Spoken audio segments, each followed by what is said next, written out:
인생에 먼저 할 일 첫 번째로 4주를 거쳐서 원래 5주인데요 사랑이 마지막인데 사랑은 5주를 내가 설교를 준비해놔서 나중에 하도록 하겠습니다. 오늘 두 번째 우리 인생에 먼저 할 일 두 번째는 원 제목은 비판하지 말라예요. 그냥 비판으로 이렇게 했습니다.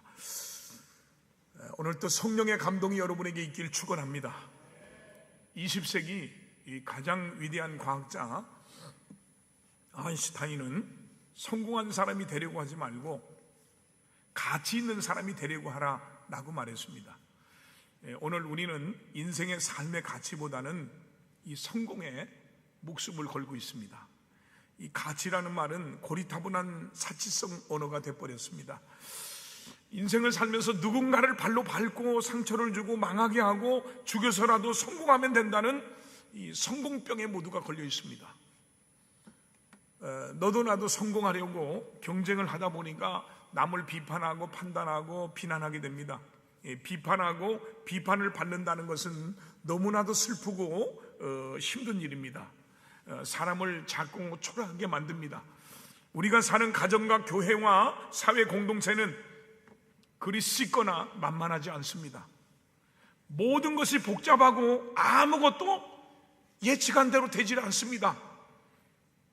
나는 인생을 열심히 살고 싶은데 내가 만난 이 사회적 환경이, 내가 만난 사람들이 그냥 두지는 않습니다. 영적인 믿음 생활도 잘해보고 싶고 교회에서 주님을 위해서 열심히 충성하고 싶은데 나의 주위 사람들이 나를 그냥 두지는 않습니다. 이런 상황에서 원만하고 좋은 인간관계를 유지하며 사는 것은 결코 쉬운 일이 아닙니다. 현대인들은 모두가 이 대인관계를 힘들어하고 어려워합니다. 이 충격과 놀라움의 연속입니다. 이런 일은 우리가 살아있는 한 끝없이 끊임없이 계속될 것입니다. 사랑하는 성도 여러분, 오늘 우리가 살아가는 이 시대를 한마디로 표현하면 무엇이라고 부를 수 있겠습니까? 어떤 분은 정보화 시대라고 합니다. 어떤 분은 인공지능의 시대라고 합니다. 그러나 신앙의 눈으로, 영적인 눈으로 사람의 마음을 가만히 들여다보면 오늘 우리 시대는 다른 무엇보다도 손가락질의 시대라고 부를 수 있을 것입니다. 이 손에 든 작은 기계 하나로, 이 핸드폰 하나로 우리는 하루에도 수십 번, 수백 번 누군가를 평가하고 판단하고 정죄합니다. 얼굴도 모르는 사람의 글 아래 비수 같은 한 줄을 남기고 그것을 솔직함이라고 부르면서 정의라고 부르짖기까지 합니다. 이 비판이라는 것은 참으로 우리 마음에 가까이 붙어있는 본능입니다. 우린 누가 가르쳐주지 않아도 남을 평가할 줄 압니다. 갓난아기도요, 자기 마음에 들지 않으면 울음으로 항의하고요, 어린아이도 제가 더 많이 가졌어 하고 비교하며 따집니다. 이 비판하는 데는 따로 학원에 다닐 필요가 없습니다. 우리 모두는 비판의 천재로 태어났습니다.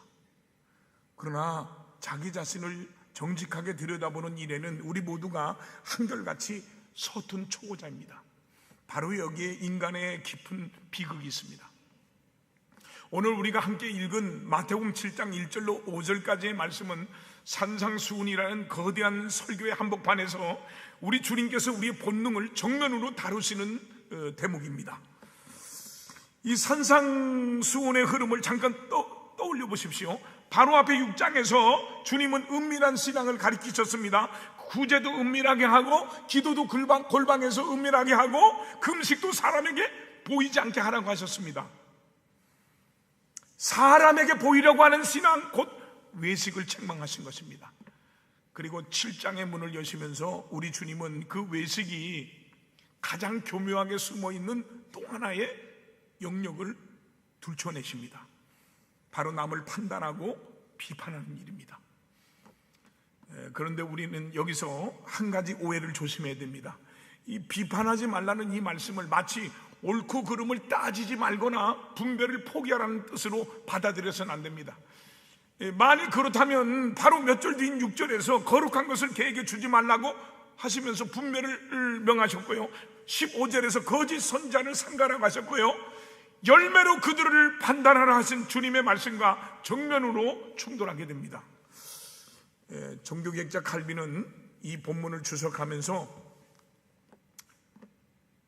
우리 주님께서 여기서 금하신 것은 판단 그 자체가 아니라 판단에 대한 병적인 욕망, 곧 남을 깎아내림으로써 자기를 높이려는 삐뚤어진 마음이라고 분명히 말씀하고 있습니다. 다시 말해서 오늘 본문이 금하는 비판은 정죄하는 비판, 교만한 비판, 자기는 보지 않으면서 남만 보는 외식적인 비판입니다. 요즘 이틀맛법이라고 해서 온 나라가 시끄럽습니다. 그러나 아무리 나라를 해도 그 어떤 개인이라 해도 올바른 판단과 표현의 자유를 막을 수는 없습니다. 그 누구도 국민의 자유권을 빼앗을 수 없습니다. 하나님 중심의 신앙은 인간을 결코 가볍게 보지 않습니다. 우리는 사람의 본성이 죄로 인해서 전적으로 부패했다고 고백합니다. 전적 부패란 우리가 할 수 있는 가장 악한 짓을 매 순간 하고 있다는 뜻이 아니라 우리 존재의 모든 부분이, 우리의 지성도 감정도 의지도, 그리고 무엇보다도 우리의 눈도 이 죄의 영향을 받아서 삐뚤어져 있다는 뜻입니다. 바로 그 삐뚤어진 눈으로 우리는 이 세상을 바라봅니다. 그 눈은 신기하게도 남의 얼굴은, 남의 허물은 만안경으로 보고 자기 허물은 안대로 가립니다. 오늘 본문은 바로 그 삐뚤어진 눈을 고치시려는 우리 주님의 영적인 안과 수술이라고 할 수 있습니다. 첫째로 성경은 대로 주고 대로 받는 원리를 말씀하십니다. 자, 1절로 2절 말씀을 다 같이 읽어보겠어요. 비판을 받지 아니하려거든 비판하지 말라. 너희가 비판하는 그 비판으로 너희가 비판을 받을 것이요 너희가 헤아리는 그 헤아림으로 너희가 헤아림을 받을 것입니다. 우리 주님은 1절에서 비판받지 아니하려거든 비판하지 말라고 하시고 곧바로 2절에서 그 이유를 밝히셨습니다. 너희가 비판하는 그 비판으로 너희가 비판을 받을 것이요 너희가 헤아리는 그 헤아림으로 너희가 헤아림을 도로 받을 것이라는 겁니다. 여기 비판하다는 번역된 헬라어 원어에 보면 크리노라는 재판관이 법정에서 판결을 내리는 행위를 가리키는 말입니다. 곧 우리 주님은 우리가 마치 재판관이 된 양 다른 사람을 판단하고 판결대에 세우는 그 행위를 경계하라는 것입니다. 더욱 인상적인 것은 오늘 본문 2절에 헤아리다라는 표현입니다. 이것은 시장에서 곡식을, 쌀을 대로되어 파는 모습에서 가져온 겁니다. 그 당시 사람들은 대박으로 곡식을 측정했는데 옛날에 우리도 그렇게 했잖아요. 어떤 대박을 쓰느냐에 따라서 이 양이 달라집니다. 우리 주님의 말씀은 이런 뜻입니다. 네가 남을 잴 때 사용한 바로 그 대박이 하나님께서 너를 재실 때 그대로 쓰일 것이다. 인색한 대박으로 남을 재면 인색한 대박으로 재임을 당하고, 후한 대박으로 남을 재면 후한 대박으로 재임을 받을 것이라는 겁니다. 여러분, 우리가 남에게 들이댄 그 잣대가 언젠가는 나에게 그대로 돌아온다는 겁니다. 여기에는 두 가지 의미가 겹쳐 있습니다. 첫째는 사람 사이의 현실입니다. 비판은 반드시 메아리처럼 되돌아옵니다. 남을 모질게 깎아내리는 사람은 결국 모진 사람에게 둘러싸이게 되고요, 남의 작은 실수도 용납하지 않은 사람은 자기 실수가 드러났을 때 그 누구의 너그러움도 기대할 수 없게 됩니다. 둘째는 더 깊고 두려운 의미가 있습니다. 곧 마지막 날 하나님의 심판이 있습니다. 우리가 형제를 정죄하던 그 자리에 우리 자신이 서게 될 날이 옵니다. 주님은 지금 우리에게 너는 그 심판대에 설 준비가 돼 있느냐고 물으시는 겁니다. 너희가 판단하는 그 판단으로 너희가 판단을 받을 것이요 너희가 헤아리는 그 헤아림으로 너희가 반드시 헤아림을 받을 것이라는 겁니다. 로마서 2장 1절에 그러므로 남을 판단하는 사람아 누구를 막론하고 네가 핑계하지 못할 것은 남을 판단하는 것으로 네가 너를 정죄함이니 판단은 네가 같은 일을 행함이니라 그랬어요. 사도 바울은 남을 판단하는 행위가 곧 자기를 정죄하는 행위임을 못 박았습니다. 우리가 남을 향해서 손가락을 들어 올리는 순간 그 판결문에 우리 자신의 이름이 함께 적힌다는 것입니다. 이 손가락은 남을 가리키지만 그 판결의 효력은 가장 먼저 나에게 미칩니다. 어느 회사에 늘 동료들을 깐깐하게 평가하던 한 중간 관리자가 있었어요. 그는 후배의 보고서에서 오타 하나, 숫자 하나를 귀신같이 찾아내서 사람들 앞에서 면박을 주곤 했어요. 그것도 일이라고 했나? 라는 말이 그의 입버릇처럼 됐어요. 사람들은 그 앞에서 늘 주눅이 들었어요. 그런데 몇 년 뒤 회사에 큰 구조조정이 닥쳐왔어요. 누구를 남기고 누구를 보낼지 결정해야 했을 때 경영진은 직원들의 평판을 두루 물었어요. 놀랍게도 그가 그동안 남에게 들이댔던 바로 그 잣대, 작은 실수도 용납하지 않았던 그 엄격함이 이번에는 그를 향해 돌아왔습니다. 그가 과거에 던졌던 모진 말들이 이 사람들의 기억 속에 고스란히 기억되어 있었던 것입니다. 그가 남을 재던 대박이 그대로 그를 재는 대박이 됐습니다. 여러분, 비판은 결코 허공으로 사라지지 않습니다. 그것은 부메랑이 돼서 가장 예상하지 못한 순간에 던진 사람의 등 뒤로 날아와 꽂힐 것입니다. 잠언서 26장 27절에 함정을 파는 자는 그것에 빠질 것이요 돌을 굴리는 자는 도리어 그것에 치여 죽으리라 그랬어요. 사람들은 자기 자신에 대해서는 한없이 너그러우면서 다른 사람에게는 냉혹하리 많지 엄격하게 비판하고 판단하고 정죄합니다. 비판의 기준이 자기 중심이기 때문입니다. 예수님은 우리들에게 비판하지 말라고 분명하게 말씀하셨습니다. 그럼에도 불구하고 우리 인간들은 참 비판을 잘합니다.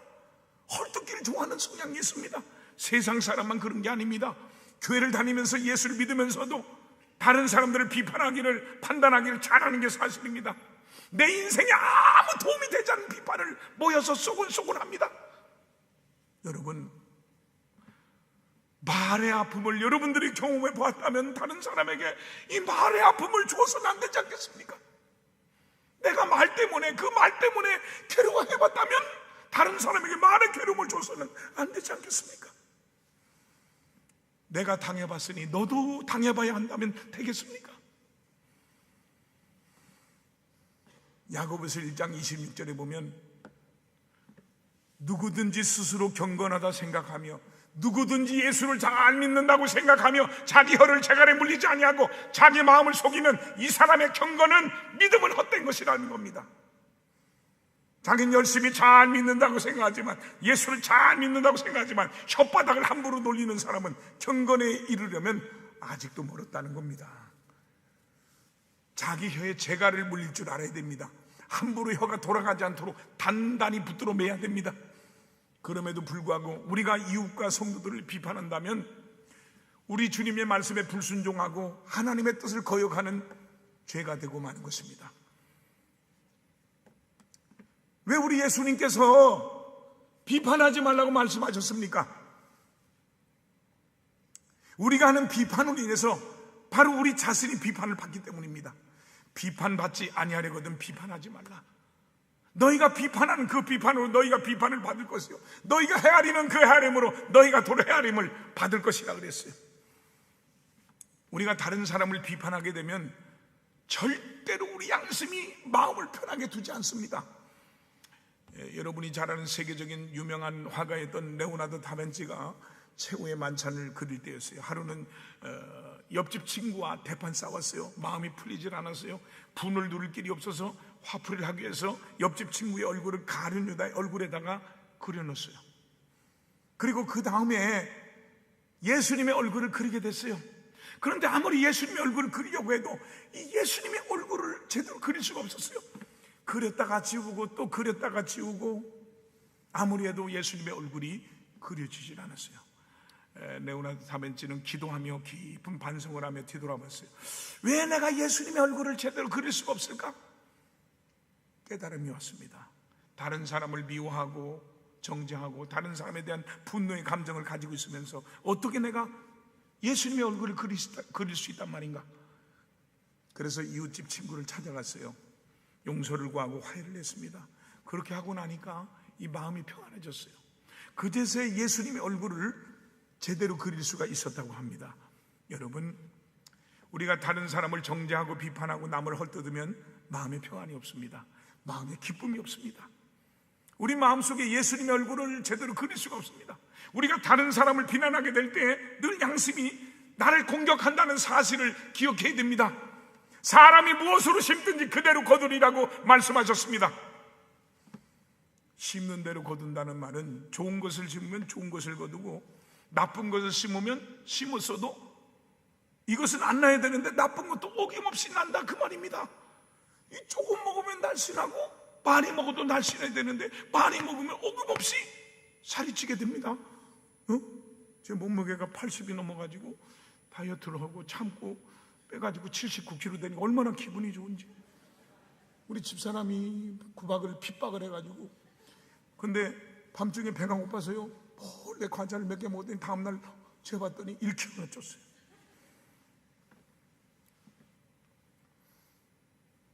왜 예수님께서 남을 비판하지 말라고 하셨을까요? 심은 대로 거두기 때문입니다. 비판을 심으면 비판을 거둘 것입니다. 말을 바꿔 말하면 오늘 내가 비판을 거두고 있는 것은 그 비판을 심었기 때문이 아닌지 뒤돌아봐야 될 것입니다. 여기 비판을 의미하는 남의 결점이나 허물을 들춰내서 퍼뜨리는 것을 말하는 것입니다. 아픔이라는 것이 여러 가지가 있는데요, 바늘로 엉덩이를 찌르면 아픕니다. 그래서 아야 합니다. 그런데 그것은 손으로 몇 번 문지르면 괜찮아집니다. 그러나 이 말로 마음을 찌르면 오래갑니다. 평생 갑니다. 칭찬을 심어야 칭찬을 거두지 비판을 심게 되면 비판을 거둘 수밖에 없습니다. 우리 예수님이 나다니엘을 만나던 장면을 생각해 보시기 바랍니다. 빌립이 나다니엘에게 말합니다. 와보라, 우리가 기다리던 메시아를 만났다. 그는 곧 나사렛 예수시니라. 그 소리를 듣고 나다니엘이 뭐라고 말했습니까? 웃기지 말라. 나사렛에서 무슨 선한 것이 나겠느냐. 이 나다니엘은 예수님에 대해서 편견을 갖고 있었습니다. 비판적인 시각을 가지고 있었습니다. 부정적인 시각을 갖고 있었습니다. 그러나 나다니엘이 예수님께로 왔을 때 예수님 말씀하셨습니다. 보라, 이는 참 이스라엘 사람이로다. 그 속에 간사함이 없도다. 칭찬하셨습니다. 그 소리를 듣고요, 나다니엘이 깜짝 놀랐습니다. 나를 언제 봤다고 그런 말씀하십니까? 네가 무화과 나무 아래서 기도할 때 내가 너를 봤노라. 그 말 한마디에 나다니엘이 거꾸로 졌습니다. 그리고 예수님의 뒤를 쫓았습니다. 여러분, 내가 내 인생에서 좋은 사람을 얻는 방법은 다른 사람을 비판하거나 판단하지 말고 칭찬하고 격려하는 말을 할 때 좋은 친구, 좋은 사람을 얻게 된다는 것을 믿으시기를 주님의 이름으로 축원합니다. 오늘 두 번째 생각은, 오늘 이 아침에 당신의 눈은 무엇을 보십니까? 여러분의 눈은 무엇을 보고 계십니까? 오늘 본문 3절로 4절 말씀을 한 번 더 읽어봅시다. 어찌하여 형제의 눈 속에 있는 티는 보고 내 눈 속에 있는 들보는 깨닫지 못하느냐. 보라, 내 눈 속에 들보가 있는데 어찌하여 형제에게 말하기를 나로 내 눈 속에 있는 티를 빼게 하라 하겠느냐. 우리 주님은 3절에서 우리의 눈을 정조준하십니다. 어찌하여 형제의 눈 속에 있는 티는 보고 네 눈 속에 있는 들보는 깨닫지 못하느냐. 여기 티로 번역된 원어에 보면 카로포스는 톱밥이나 마른 지푸라기 한 조각이 눈에 들어간 작은 먼지를 가리킵니다. 반면에 들보로 번역된 원어에 보면 토코스는 지붕을 떠받치는 커다란 대들보, 곧 통나무를 가리킵니다. 작은 티끌과 거대한 통나무, 이 둘의 대조는 너무나 과장돼서 듣는 사람들로 하여금 절로 웃음을 터뜨릴 만한 그림입니다. 흥미롭게도 이 비유는 목수의 아들이요 친히 목수로 사신 예수님의 입에서 나온 겁니다. 이 톱밥과 대들보는 목공소에서 매일 봤던 풍경이었을 겁니다. 우리 주님은 일상에서 가장 익숙한 그림을 가져와서 우리 마음속에 가장 깊은 병을 진단하십니다. 눈에 들보를 받고 다니는 사람을 상상해 보십시오. 그는 한 걸음도 제대로 걷지를 못할 겁니다. 그런데 그런 사람이 길을 가다가 다른 사람에게 다가가서 당신 눈에 먼지가 좀 있네요 하고 참견한다면 이것이야말로 우스꽝스러우면서도 동시에 우리 모두의 자화상입니다. 여기서 주님이 폭로하시는 것은 단순한 위선이 아니라 더 무서운 것은 영적인 눈입니다. 비판하는 사람의 진짜 문제는 그가 자기 눈에 둘보를 일부러 숨기는 게 아니라 정말로 보지 못하는 데 있습니다. 3절의 마지막 말씀에 주목하십시오. 깨닫지 못하느니라. 그는 자기 들보를 의식조차 하지 못합니다. 죄의 가장 무서운 능력이 바로 여기에 있습니다. 죄는 우리를 죄짓게 할 뿐만 아니라 우리가 죄를 짓고 있다는 사실 자체를 보지 못하도록 우리의 눈을 멀게 합니다. 오늘 보면 3절 말씀에 어찌하여 형제의 눈 속에 있는 티는 보고 네 눈 속에 있는 들보는 깨닫지 못하느냐? 에레미야 17장 9절로 10절에 보니까 만물보다 거짓되고 시임이 부패한 것은 마음이라 누가 능히 이를 알리오마는 나 여호와는 심장을 살피며 폐부를 시험하고라고 했습니다. 에레미야는 인간의 마음이 얼마나 거짓되다고 선언합니다. 무엇보다도 다 거짓되다고 선언합니다. 거짓의 첫 번째 대상은 다름이 아닌 자기 자신입니다. 우리의 마음은 남을 속이기 전에 먼저 자기를 속입니다. 그래서 능히 이를 알리오라고 말한 거예요. 사람은 자기 마음의 들보를 스스로 진단할 능력이 없습니다. 오직 심장을 살피시는 하나님만이 그것을 드러내실 수 있습니다. 이 운전을 해본 분은 누구나 사각지대를 납니다. 제가 운전을 했더니 어떤 집사님이 목사님도 운전, 아니 날 뭘로 알고? 나도 운전할 줄 알아요. 다 까먹었지. 집에서는 사모님이 해주고 밖에서는 최 목사님이 해주고. 이 운전해 보면은 다 이 사각지대를 납니다. 백미러로도 사이드 미러로도 보이지 않는 그 좁은 영역, 분명히 내 차 바로 옆에 다른 차가 달리고 있는데요, 거울에는 아무것도 비치질 않아요. 운전자가 옆에 아무도 없다고 확신하며 차선을 바꾸는 순간 사고가 납니다.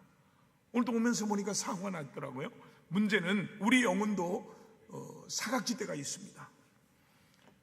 남의 결정은 백미라처럼 선명하게 비추는 우리의 시야가 정작 자기 자신만은 비추지 못한다는 겁니다. 그래서 우리는 늘 나는 괜찮은 사람이라 확신하며 인생의 차선을 바꿉니다. 운전해서 사각지대를 없애려면 고개를 직접 돌려서 어깨너머로 확인해야 하듯이 이 영혼의 사각지대를 보려면 우리는 의도적으로 고개를 들여서 말씀이라는 거울 앞에 서고 성령께서 비추시는 빛 가운데 자기 자신을 직접 확인해야 됩니다. 이 똥 묻은 개가 겨 묻은 개 나무란다는 격언이 있습니다. 겨한 털 묻은 개를 향해서 온몸에 오물을 뒤집어 쓴 개가 지서대는 모습입니다. 이보다 오늘 본문의 티와 들보를 잘 설명한 것이 또 어디 있을까요? 더 큰 허물을 가진 사람일수록 더 시끄럽게 남의 작은 허물을 떠드는 법입니다. 그것은 자기 허물을 가리려는 잘못된 본능이기도 합니다. 비판의 목소리가 크면 클수록 그 사람의 들보가 크다는 신호일 수 있습니다. 주일 예배가 끝나고 한 권사님이 옆자리에 있는 집사님에게 속상했어요. 저 앞에 앉은 집사님 화장이 너무 진하지 않아요? 교회 올 때는 좀 단정하게 와야 되는데. 그러자 집사님이 권사님 바라보고 조심스럽게 대답했어요. 저 권사님 지금 거울을 보고 계신 거예요. 그거 유리창에 비친 권사님 얼굴이에요. 우리가 비판하는 그 모습이 사실 유리창에 비친 나 자신일 때가 얼마나 많습니까? 남을 흉보는 말의 절반은 알고 보면 자기 모습입니다. 종교개혁자 칼빈은 그의 기독교 강요 첫머리에서 이렇게 말했습니다. 참된 지혜는 하나님을 아는 지식과 우리 자신을 아는 지식으로 이루어지며 이 둘은 서로 긴밀하게 연결되어 있다라고 했습니다. 우리가 거룩하신 하나님을 바라볼 때 비로소 우리는 자기 자신이 얼마나 부패한 존재인지 깨닫게 됩니다. 반대로 자기 자신의 비참함을 정직하게 들여다볼 때 우리는 은혜의 하나님을 찾게 되는 것입니다. 그러므로 자기 인식이 없는 신앙은 반드시 교만해지고요, 교만한 신앙은 반드시 남을 향한 비판으로 굳어지게 됩니다. 여기에서 하나님께서 우리에게 주신 거울이 바로 율법입니다. 율법은 우리를 의롭게 만들어주진 못하지만 우리 얼굴에 묻은 들보를, 우리 얼굴에 묻은 더러운 것들을 드러내는 거울의 역할을 합니다. 그래서 로마서 3장 20절에 보니까 율법으로는 죄를 깨달음이라 그랬고요, 로마서 7장 7절에 보니까 율법으로 말미암지 않고는 내가 죄를 알지 못한다고 했습니다. 거울 앞에 서기 전에는 내 눈에 들보가 보이지 않습니다. 그러나 하나님의 거룩한 율법 앞에 서는 순간 내가 그토록 자랑스러워하던 의로움이 실은 누더기에 불과한 것이고 남의 틀을 흉보던 내 눈에 거대한 들보가 박혀 있음을 깨닫게 되는 것입니다. 여러분, 이 깨달음이 없이는 우린 일평생, 예수를 일평생 믿어도 이 깨달음 없이는 우리는 평생 남의 눈만 들여다보다가 인생을 마치는 것입니다.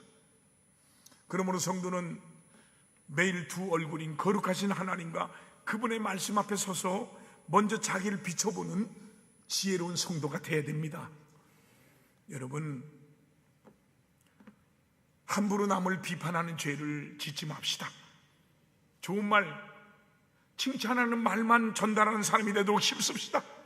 남을 헐뜯고 비방하고 참소하는 일은 분명한 마귀의 역사입니다. 우리의 혀를 마귀의 도구로 내주지 맙시다. 마태복음 12장 26절로 36절로 37절에 보니까 예수님께서 말씀하길 사람이 무슨 무익한 말을 하든지 심판날에 이에 대해서 신문을 받으리니 네 말로 의롭다함을 받고 네 말로 정죄함을 받을 것이라 그랬어요. 우리는 다른 사람을 비판하는 자리에 서서도 안 되고 비판을 듣는 자리에 앉아서도 안 됩니다. 남을 비판하는 만큼 내 입이 더러워지는 것입니다. 남의 비판을 듣는 만큼 내 귀가 더러워지는 것입니다. 그런데 우리 주위를 살펴보면 과연 저 형제가, 저 자매가, 저 집사가 지금 주를 위해서 살고 있는 것일까라는 생각이 들 정도로 아름답지 못한 모습들을 보일 때가 있습니다. 그러나 여러분, 따지지 마십시오. 따질 필요가 없습니다. 판단을 주께 맡겨야 됩니다. 별로 바람직하지 못한 모습이 눈에 보인다 할지라도 그 판단은 하나님께 맡겨야 됩니다. 왜냐하면 우리들의 판단은 불완전하기 때문입니다. 내 생각이 다 옳은 것은 아니기 때문입니다. 어떤 기차의 차장이 승객의 표를 조사하고 있었어요. 당신은 기차를 잘못 탔으니 다음 역에 내려서 갈아타십시오 라고 말합니다. 그런데 차표 검사를 해나갈수록 이 잘못한 손님들이 점점 들어가는 거예요. 기차 안이 온통 아수라장이 됐을 때 손님 한 분이 차장에게 차장님 실례하지만 혹시 차장님께서 기차를 잘못 타신 것은 아닙니까? 알고 보니까 정말로 차장 자신이 기차를 잘못 탔어요. 여러분, 우리는 어떻습니까? 이 차장처럼 내가 잘못되어 있음을 깨닫지 못하고 다른 사람을 내 생각대로 정죄하고 판단하고 지적하는 잘못을 범하고 있지는 않습니까? 모든 인생의 판단은 하나님께 있습니다. 로마서 14장 10절에 네가 어찌해서 내 형제를 판단하느냐? 어찌하여 내 형제를 없음 여기느냐? 우리가 다 하나님의 심판대 앞에 서리라 그랬어요. 마지막 5절에 있는 말씀을 다시 한번 읽어봅시다.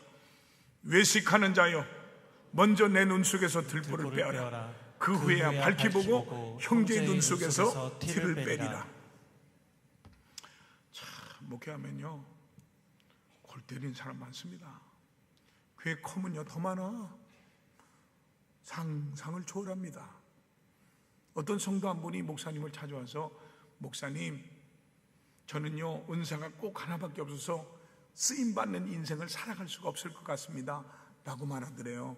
그래서 목사님은 무슨 은사냐고 물었더니 그는 잠시 주저하더니 비판의 은사인데요 라고 하더랍니다. 여러분, 그 많고 좋은 은사 중에 하필이면 왜 비판하는 은사입니까? 부정적인 비판은 개인과 공동체를 무너뜨리는 일이 됩니다.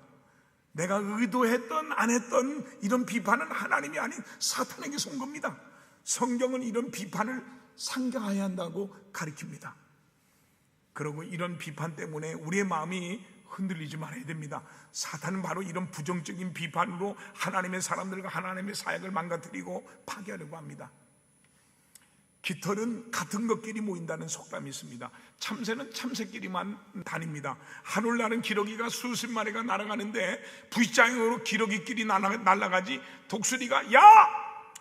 내가 하늘나는 새 왕이니까 나를 따르라! 그러지 않습니다. 깃털끼리 모인다는 겁니다. 비판해서 내가 비판하는 사람이 되는 게 아닙니다.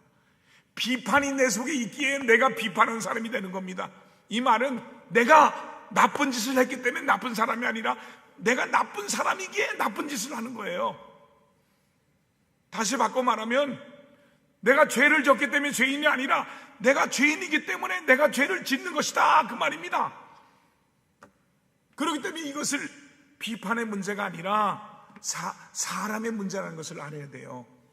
말의 문제가 아니라 마음의 문제, 행동의 문제가 아니라 자신의 문제다, 그 말입니다. 여러분, 아름다운 꽃에는 벌과 나비가 날아들고 똥에는 똥파리가 날아드는데요, 날아오는 벌과 나비, 똥파리가 문제가 아니라 꽃이 문제예요.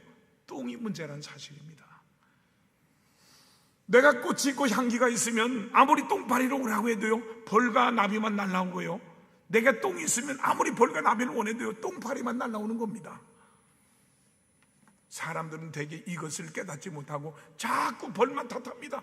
자꾸 파리만 탓합니다. 나는 왜 저런 것들만 달라붙냐고 그럽니다. 그러나 그것은요, 자기를 탓해야지 남의 탓을 해서는 해답이 안 나오는 겁니다. 여러분의 주변의 친구들을 보십시오. 주변에 좋은 친구가 끌면 나는 좋은 사람입니다. 은혜 있는 친구가 끌면 나는 은혜 받은 사람입니다. 기도하는 사람이 끌면 나는 기도하는 사람입니다. 그러나 내 주변에 시험 든 친구만 끌면 나는 시험 든 사람입니다. 내 주변에 화토꾼만 끌면 나는 화토 치는 사람입니다. 내 주변에 춤추는 사람만 끌면 나는 춤추는 사람입니다. 내 주변에 술 친구만 끌면 나는 술을 좋아하는 사람입니다. 어찌 나는 맨 술 먹는 사람만 오냐? 그게 그 사람을 탓할 게 아니라 내가 술 먹으니까 오는 거예요. 여러분 주변을 돌아보세요. 매일 만나는 가까운 사람이 그 사람이 뭐 하는 사람인가 생각해 보세요. 여러분, 판단해서는 안 되는 것은 내 속에 비판이 있기 때문입니다. 내 속에 비판이 있으면 자꾸 달라붙는 것은 비판만 달라붙는 겁니다. 자, 이것을 영적으로 한번 생각해 봅시다. 내 안에 성령님이 계시면 오가는 영들이 성령이나 천사들만 역사합니다. 이런 사람은 지나가도 은혜를 받습니다. 이런 사람은 지나가다도 깨달음을 받습니다. 이런 사람은 남의 잘못을 보고도요, 자기가 깨달음을 얻습니다. 그래서 더욱 성령 충만하게 됩니다. 사도행전 3장에 보면 베드로는 성령이 충만히 있었고요, 요한복음 13장에 보면 가룟 유다는 마귀로 충만해 있었는데 성령 충만한 베드로는 안진뱅이를 일으키고 병자를 고치고 많은 사람은 그리스도 앞으로 돌아오게 한 반면에 마귀 충만한 가룟 유다는 은 30냥에 자기 스승을 팔아먹고 결국 약심의 가책을 받고 목매달아 죽고 말았습니다. 성령 충만과 악한 영의 충만은 사람으로 하여금 이렇게 다르게 나타나게 합니다. 다시 말씀드리면 사도행전 4장 8절에 베드로가 성령이 충만하여 그랬고요, 사도행전 5장 3절에 보니까 아나니아야 어찌하여 사탄이 내 마음에 가득하냐고 그랬습니다. 오늘 여러분의 마음속에는 무슨 영이 가득합니까? 우린 영분별의 영을 받아야 합니다. 마지막 때 사랑하는 우리들은 무엇이 옳고 그른지 아는 이 영적인 분별력을 가지고 살아야 됩니다. 여러분들을 위해서 말씀을 근거로 해서 권면을 다시 드립니다. 제발 다른 사람을 판단하지 마십시오. 비판하지 마십시오. 비판하면 비판만 달라붙습니다. 하나님께서 우리 인간을 창조하실 때 귀는 2개로 창조하시고 입은 하나를 만드셨습니다. 그 이유가 어디 있겠습니까? 야고보서 1장 19절에 보면 사람마다 듣기는 속히 하고 말하기는 더디하라고 했습니다. 그저 생각나는 대로 아무렇게나 툭툭 내뱉는 말을 하지 말고 다른 사람의 입장을 생각하면서 이 말을 조심하면서 신중하게 하라는 뜻인 줄 압니다. 우리는 남을 비판하기에 앞서서 과연 이 말이 진실인가 아닌가 생각해 봐야 되는 것입니다. 내가 잘못 판단해서 그렇게 생각하는 것은 아닌지 먼저 뒤돌아보고 생각해 봐야 합니다. 또 그것이 아무리 사실이라 할지라도 이 말을 상대방이 들어서 과연 유익한 것인가, 그렇지 않으면 덕이 되지 않는 것인가, 우리가 그것을 생각해 봐야 됩니다. 그리고 비록 다른 사람이 들어서 유익하다 할지라도 내가 이 말을 꼭 해야 될 필요성이 있는가 한 번 더 생각해 봐야 됩니다. 그리고 말을 많이 하지 마십시오. 실수가 많습니다. 허물이 많습니다. 우리 집사람이 저보고 나는 농담하고 이런 걸 좋아하는데 말하지 말해. 목사님 말하면 다 진담으로 성도들이 듣는데 내 원래 꿈이 코미디언인데. 말은 그 사람의 인격입니다. 말 많은 사람을 좋아하는 사람은 이 세상에 한 사람도 없습니다. 잠언서 10장 19절에 말이 많으면 허물을 면하기 어려우나 그 입술을 제하는 자는 지혜가 있다 그랬습니다. 전도서 5장 3절에 말이 많으면 우매한 자의 소리가 나타난다고 했습니다. 자기에게 손해볼 일이 생긴다는 겁니다. 실수하게 된다는 것입니다. 어리석은 바보라는 것입니다. 에베소 4장 29절에 보니까 무릇 더러운 말은 너희 입 밖에도 내지 말고 오직 덕을 세우는데 소용되는 대로 선한 말을 하여 듣는 사람들에게 은혜를 끼치게 하라 그랬습니다. 베드로전서 3장 10절에 보니까 그러므로 생명을 사랑하고 좋은 날 보기를 원하는 자는 혀를 금하여 악한 말을 그치며 그 입술로 거짓말을 하지 말라 그랬습니다. 악한 말하는 자는 좋은 날 보기는 글렀다는 겁니다. 시편 34편 13절에 내 혀를 악에서 금하며 내 입술을 거짓말에서 금하라 그랬어요. 시편 66편 14절에 이는 내 입술이 낸 것이요 내 환난 때 내 고난의 때 내 입이 말한 것이라 그랬습니다. 잠언서 12장 13절에 악인은 입술의 허물로 말미암아 그물에 걸린다 그랬어요. 자기 말 때문에 자기 인생이 걸립니다. 저주에 걸립니다. 실패에 걸립니다. 인생이 꼬이는 거예요. 잠언서 12장 22절에 거짓 입술은 여호와께 미움을 받는다고 했습니다. 하나님께 미움을 받는데 되는 일이 있겠습니까? 잘 되는 것 같죠? 천만의 말씀이요. 결국은 무너져. 잠언서 13장 3절에 입을 지키는 자는 자기 생명을 보존하나 입술을 크게 벌리는 자에게는 멸망이 오느니라 그랬어요. 여러분, 내가 쓰는 말을 잘 생각하고 쓰시기 바랍니다. 내 인생을 망가뜨립니다. 내 자녀의 인생을 망가뜨립니다. 내 남편, 내 아내의 인생을 망가뜨립니다. 교회를 망가뜨리고 이 사회를 망가뜨리고 나라를 망가뜨리는 겁니다. 말을 너무 많이 하는 사람도 오늘 깊이 생각해야 됩니다. 성령님이 주시는 음성이 오늘 마음 가운데 들려와야 됩니다. 이게 내 인생의 마지막 기회인지도 모릅니다. 우리 교단 총회가 1년에 한 번씩 있는데 이제 가면은 꼭 손들고 얘기하는 사람 목사님들만 손들어요. 근데 그 중에 한 분이 유독 그런 분이 있어요. 뭐만 하려면 회의가 안 돼. 의자! 너 뭐 하려면 의자! 너 뭐 하려면 의자! 너 뭐 하려면 의자! 저분은 왜 저럴까? 그런 생각을 했는데요. 어느 해부터 종이 안 오는 거야. 몇 년을 안 와. 그래서 내가 물어봤어. 그 노예 가서 그 목사님 요즘 왜 안 오냐니까 총회 가려고 딱 잠을 잤는데 그 전날 꿈속에 주님이 나타나서 너 이번에 가서 또 총회 가서 입을 열면 입을 쫙 찢어버리겠다고 그러시더라고요.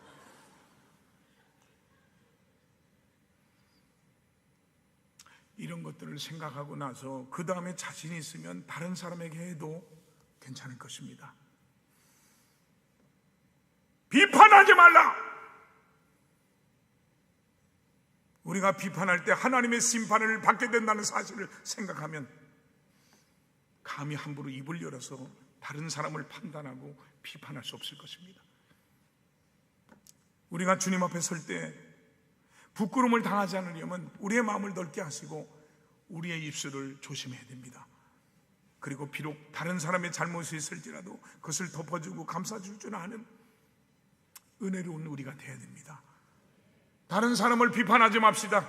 다른 사람 판단하지 맙시다. 내가 쓰는 언어를 점검해 봅시다. 그래야 행복한 예수를 믿고 하나님의 축복받은 사람이 된다는 것을 믿으시기를 주님의 이름으로 축원합니다.